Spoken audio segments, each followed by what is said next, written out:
Cricket کھیلنے گیا اور اس کو سینے پہ بال لگا، اور موت نے اتنا وقت بھی نہ دیا کہ وہ اپنے اس میچ کو مکمل کر سکے۔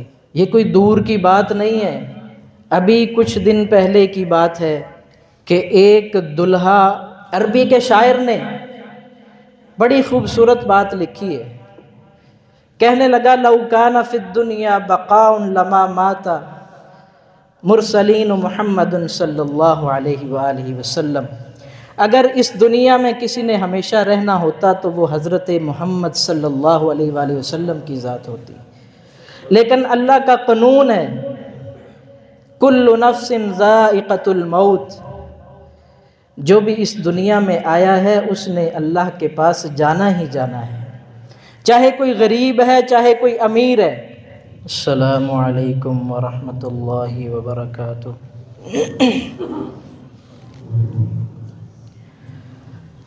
ان الحمد للہ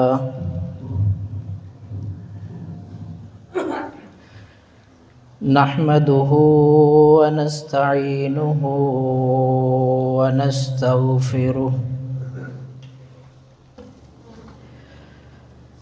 ونعوذ باللہ من شرور انفسنا ومن سیئات اعمالنا، من يهده الله فلا مضل له ومن يضلله فلا هادي له، وأشهد أن لا إله إلا الله وحده لا شريك له، وأشهد أن محمدًا عبده ورسوله، أما بعد فإن خير الحديث كتاب الله، وخير الهدي هدي محمد صلى الله عليه وآله وسلم، وشر الأمور محدثاتها فإن كل محدثة بدعة وكل بدعة ضلالة وكل ضلالة في النار۔ اللهم صل على محمد وعلى آل محمد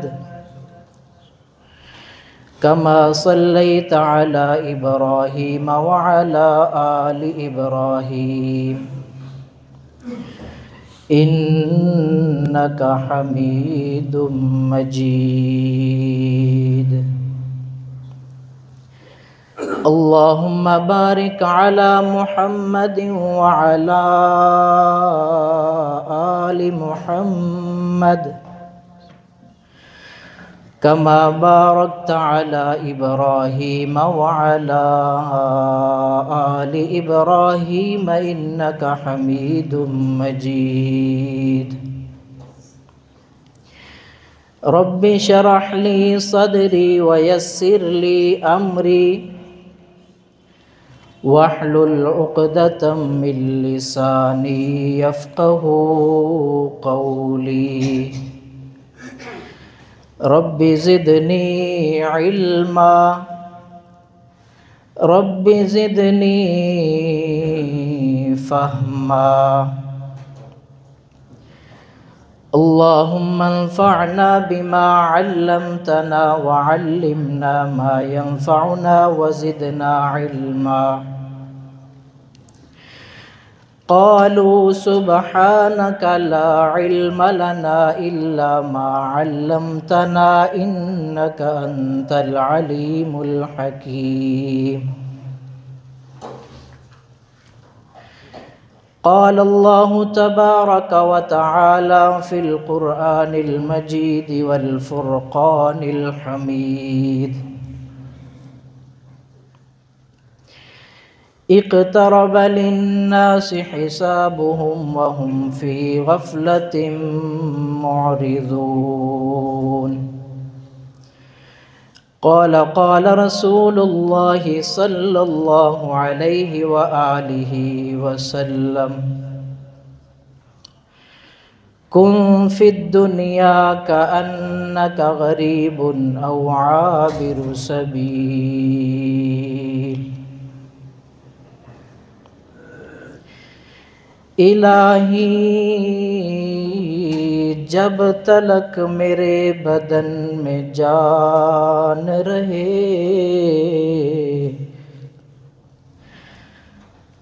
میرے لب پہ جاری تیرا قرآن رہے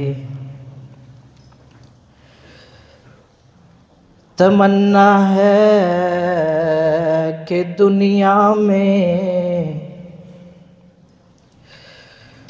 کوئی نیک کام کر جاؤں ہو سکے تو خدمت اسلام کر جاؤں۔ ہر قسم کی حمد و ثنا اللہ وحدہ لا شریک کی ذات اقدس کے لیے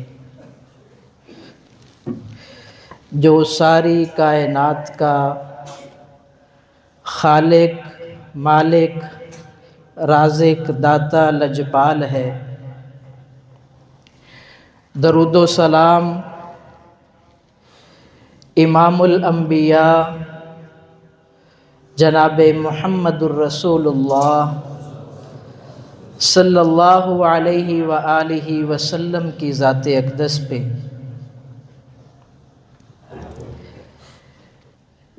یہ دنیا عارضی ہے، اس میں رہنے والے سارے انسان مسافر ہیں، اور سارے کے سارے مسافر اپنے سفر کی طرف رواں دواں ہیں۔ ہر گزرتا لمحہ انسان کو اس کی موت کے قریب سے قریب تر کرتا چلا جا رہا ہے۔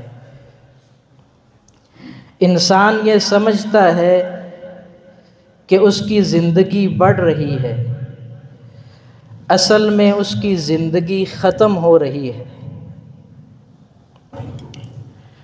ابھی کل کی ہی کی بات ہے کہ 11ویں جماعت کا ایک طالب علم نوجوان کرکٹ کھیلنے گیا اور اس کو سینے پہ بال لگا، اور موت نے اتنا وقت بھی نہ دیا کہ وہ اپنے اس میچ کو مکمل کر سکے۔ یہ کوئی دور کی بات نہیں ہے، ابھی کچھ دن پہلے کی بات ہے کہ ایک دلہا عین اس وقت موت کے منہ میں چلا گیا جب اس کی نکاح کی تقریب ہو رہی تھی۔ 1 سال پہلے کی بات ہے، ایک نوجوان دوست اپنے نکاح سے واپس آیا، پچھلی گرمیوں کی بات ہے، تو کسی نے کہا کہ یہ پنکھا چلا دیں۔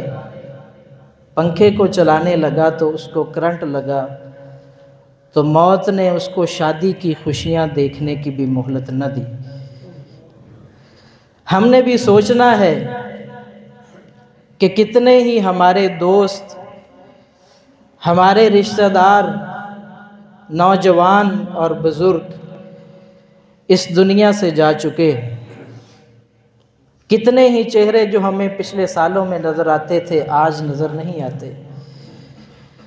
جانا ہم نے بھی ہے لیکن فکر نہیں ہے۔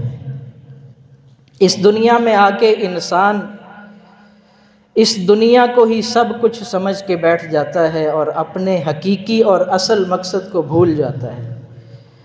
اس دنیا میں ایسے ایسے لوگ بھی آئے، قالوا من اشد منا قوة، جنہوں نے کہا کہ ہم سے زیادہ طاقتور بھی اس دنیا میں کوئی آیا ہے، اور اتنے اتنے دولتور بھی آئے ما ان مفاتحہ لتنوء بالعصبۃ اولي القوہ، کہ جن کے خزانوں کی چابیاں اونٹوں کی ایک طاقتور جماعت اٹھاتی تھی، اور کچھ یہاں تک پہنچ گئے اس طاقت کے بل بوتے پہ انہوں نے اپنے آپ کو خدا کہنا شروع کر دیا۔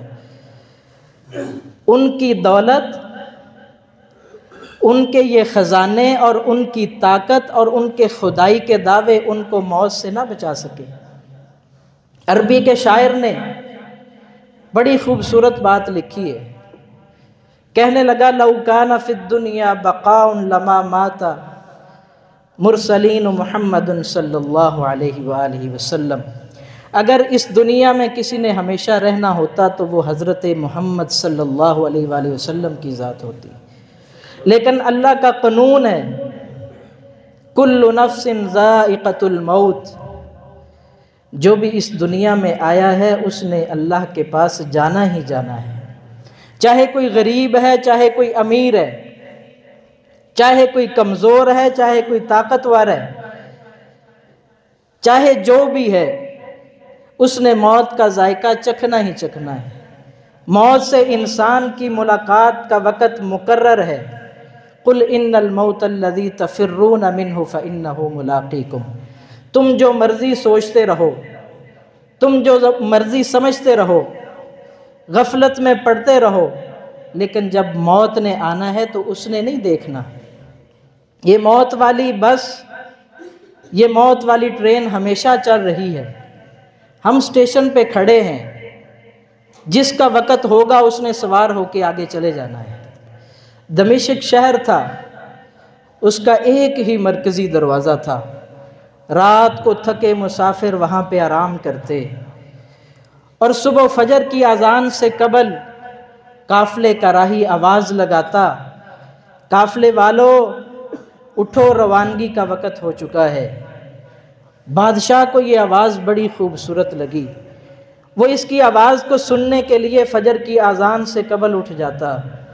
ایک دن یہ آواز نہ آئی، قاصد کو بھیجا جاؤ جا کے پتہ کر کے آؤ آج آواز کیوں نہیں آئی۔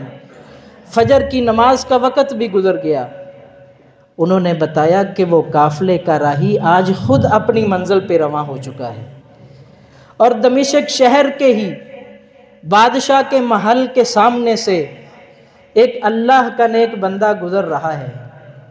اس نے سوال کیا یہ محل، یہ سرائے، یہ مسافر خانہ کس کا ہے؟ بادشاہ کو اس کی بات پہ بڑا غصہ آیا، میں نے اتنا پیسہ لگا کے اتنا عالی شان محل تیار کیا ہے اور اس نے ایک سیکنڈ میں اس کو سرائے کہہ کے مسافر خانہ کہہ کے کام ختم کر دیا۔ کہا بادشاہ غصہ نہ کر، مجھے بتا کل اس میں کون رہتا تھا؟ اس نے کہا میرا باپ رہتا تھا، آج وہ کہاں پہ ہے؟ قبرستان میں۔ کیا تو نے یہاں پہ ہمیشہ رہنا ہے؟ نہیں، میں نے یہاں پہ ہمیشہ نہیں رہنا۔ تیرے بعد یہاں پہ کون آئے گا؟ میرا کوئی رشتہ دار، میرا کوئی بیٹا، میرا کوئی عزیز آئے گا، کیا انہوں نے یہاں پہ ہمیشہ رہنا ہے؟ وہ بھی یہاں پہ ہمیشہ نہیں رہیں گے۔ کہا تو پھر غصے کی کیا بات ہے؟ اگر ایسے ہی ہے کہ تیرا باپ اس محل میں ہمیشہ نہ رہ سکا اور تو نے اس محل میں ہمیشہ نہیں رہنا، اور کل کو جو آئے گا اس نے بھی اس میں ہمیشہ نہیں رہنا، تو پھر یہ مسافر خانہ نہیں تو اور کیا ہے؟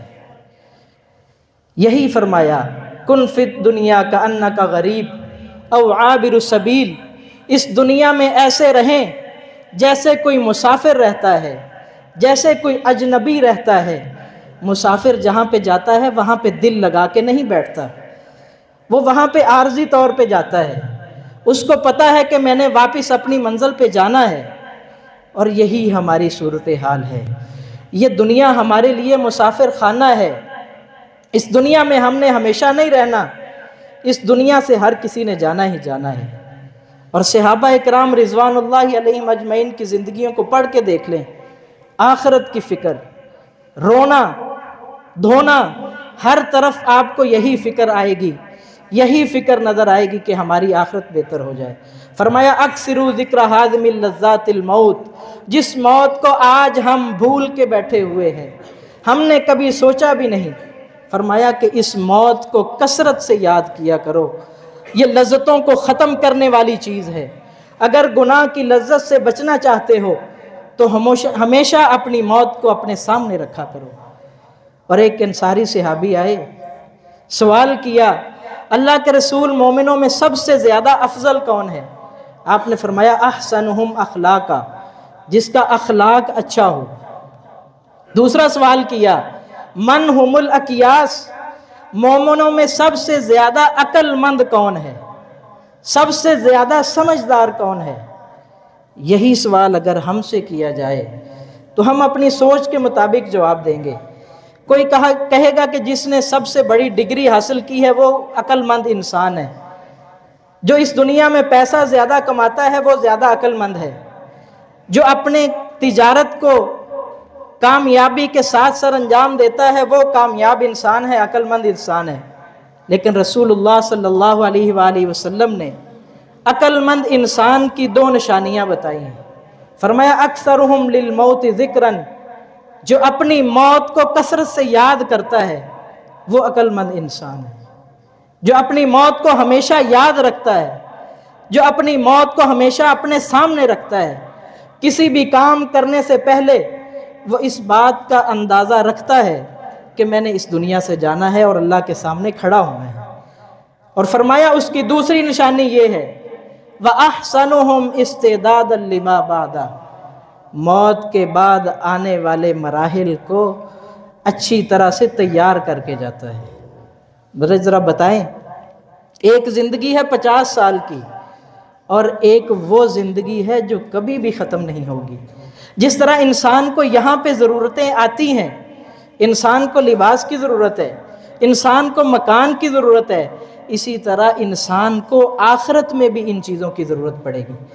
ہمیں آج کی بہت فکر ہے، ہمارے پاس روپیہ پیسہ ہونا چاہیے، ہم دولت کے متوالے ہیں، دولت کے چاہنے والے ہیں، ہمارے شب و روز اسی فکر میں گزرتے ہیں۔ ہمارا گھر اچھا ہونا چاہیے، ہمارے پاس زندگی کو گزارنے کے لیے تمام آسائشیں میسر ہونی چاہیے۔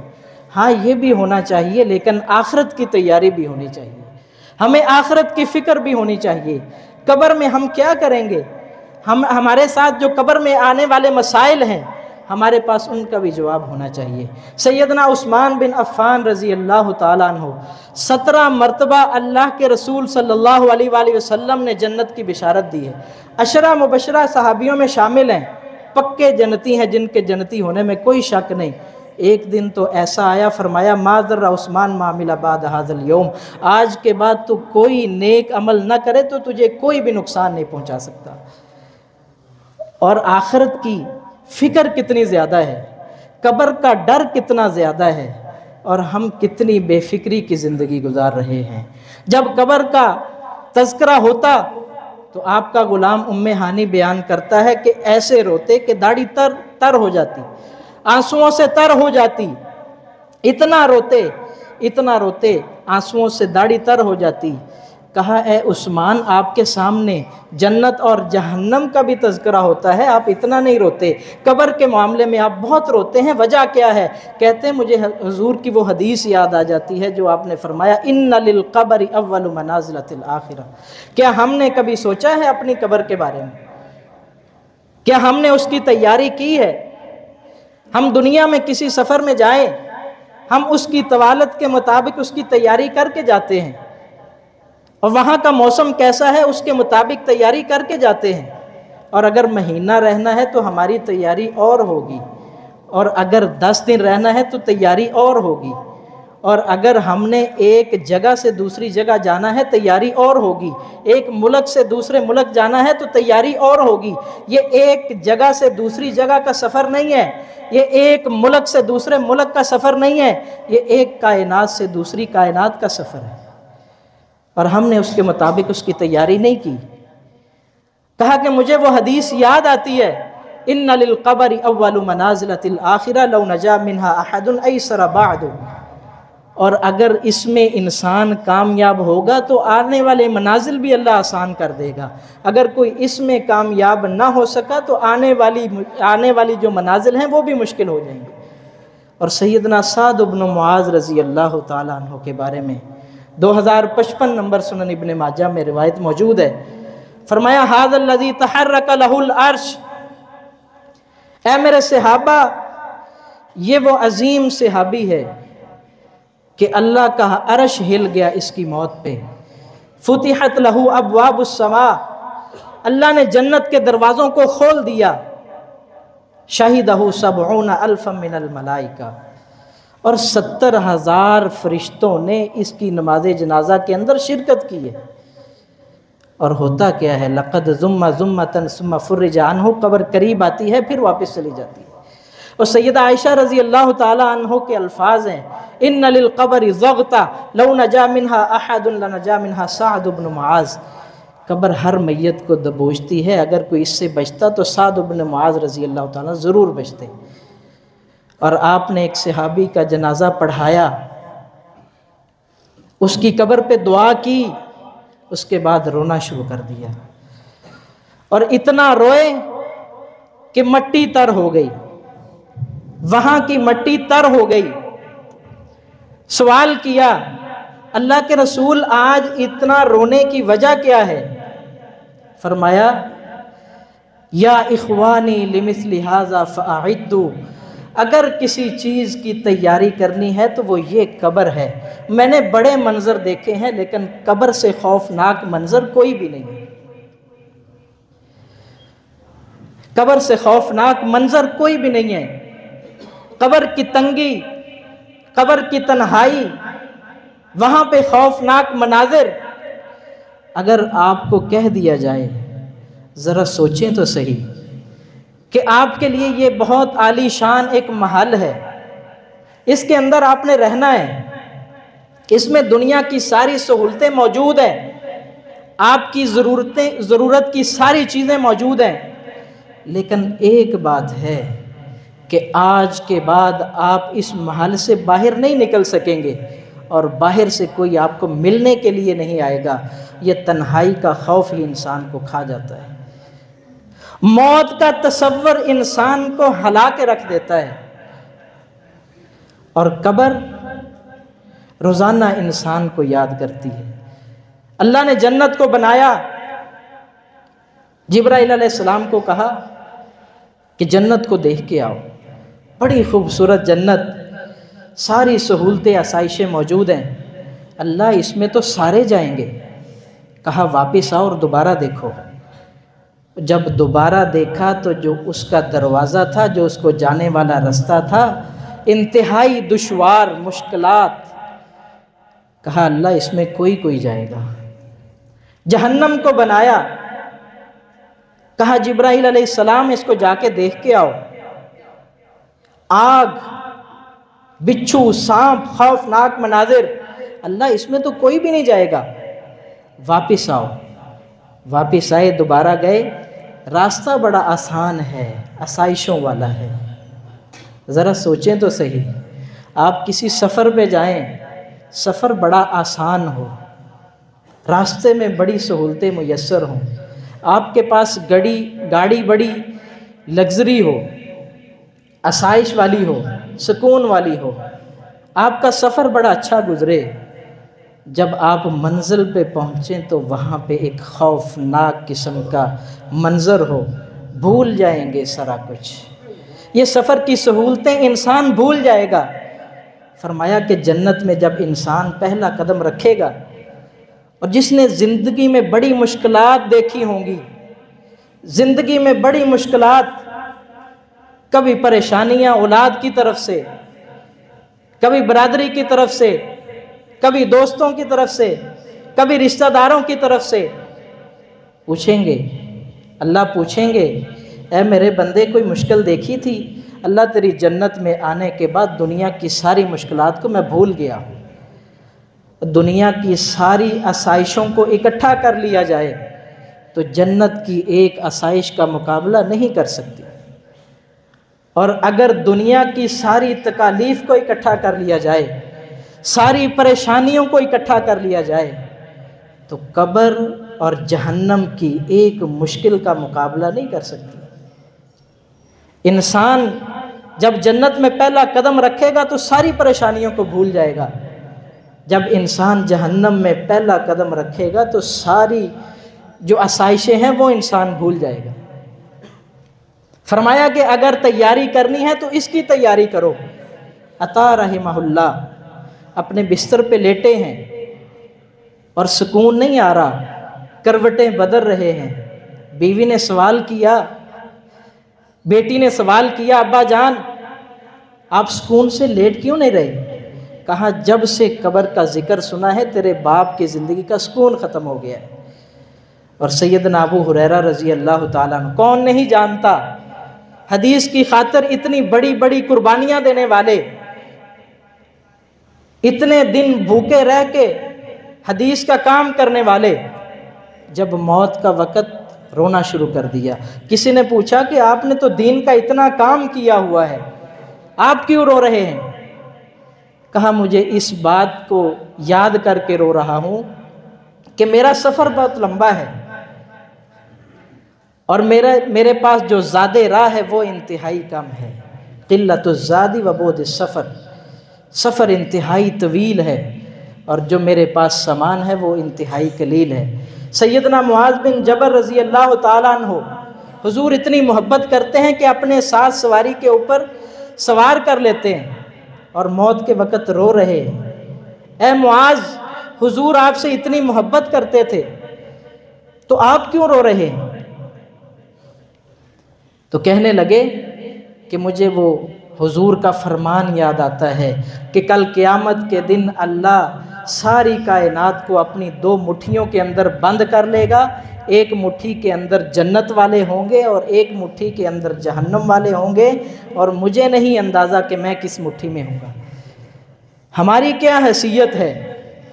یہ وہ لوگ ہیں جو پکے جنتی ہیں، جن کو اس دنیا کے اندر رہتے ہوئے بھی حضور کی زبان مبارک سے بے شمار مرتبہ جنت کی بشارتیں ملی، لیکن فکر کتنی ہے، ہر لمحہ اس بات کی فکر ہے کہ کہیں ہمارے ساتھ معاملہ دوسرا نہ ہو جائے۔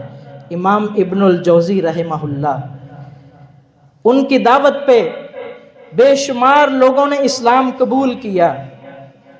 یہ بڑی فکر والی بات ہے، بڑی سوچنے والی بات ہے، ہماری کیا حیثیت ہے۔ بے شمار لوگوں نے اسلام کو قبول کیا، آپ کی دعوت پہ بے شمار لوگ دائرہ اسلام میں داخل ہوئے، کہنے لگے میں امید کرتا ہوں کہ اللہ میرے ساتھ اپنی رحمت والا معاملہ کرے گا، لیکن اگر کسی تنہائی میں کیے ہوئے گناہ کی وجہ سے پکڑ آ گئی تو میں اللہ سے درخواست کروں گا مجھے ان لوگوں کے سامنے جہنم میں مت بھیجنا۔ یہ لوگ کیا سوچیں گے کہ ہمیں جنت کے راستے پہ چلانے والا خود دوسری طرف جا رہا ہے۔ فکر اتنی زیادہ ہے، ہر وقت سوچ ایک ہی ہے کہ ہماری قبر کی تیاری ہو جائے، ہماری آخرت کی منازل آسان ہو جائیں۔ ہر وقت ذہن میں بات ہی ایک ہے، ہر وقت سوچ ہی ایک ہے کہ ہماری قبر اچھی ہو جائے، ہماری آخرت اچھی ہو جائے، ہمارے آخرت کے جو ہیں وہ مراحل آسان ہو جائیں۔ آج ہم دنیا کا نقصان ہو جائے تو بڑا روتے ہیں، لیکن ہماری نماز چھوٹ جائے تو ہمارے آنکھوں سے آنسو کبھی نہیں آئے۔ ہم نے داڑھی کو منڈوایا ہو تو ہمیں پریشانی کبھی نہیں ہوئی، اگر کسی عورت نے پردہ نہ کیا ہو تو اس نے کبھی نہیں سوچا، اور اگر کوئی دنیاوی نقصان ہو جائے تو ہماری راتوں کا سکون ختم ہو جاتا ہے، ہماری زندگی کے اندر مستقل پریشانی آ جاتی ہے، ہم اس زندگی کو پریشانی میں گزارتے ہیں، لیکن آخرت کے لیے ہم نے کبھی بھی پریشانی نہیں لی، آخرت کے لیے ہم نے کبھی نہیں سوچا۔ آخر میں ایک اہل دل نے بڑی پیاری بات کی ہے، جگہ جی لگانے کی یہ دنیا نہیں ہے، عبرت کی جا ہے تماشا نہیں ہے۔ السلام علیکم۔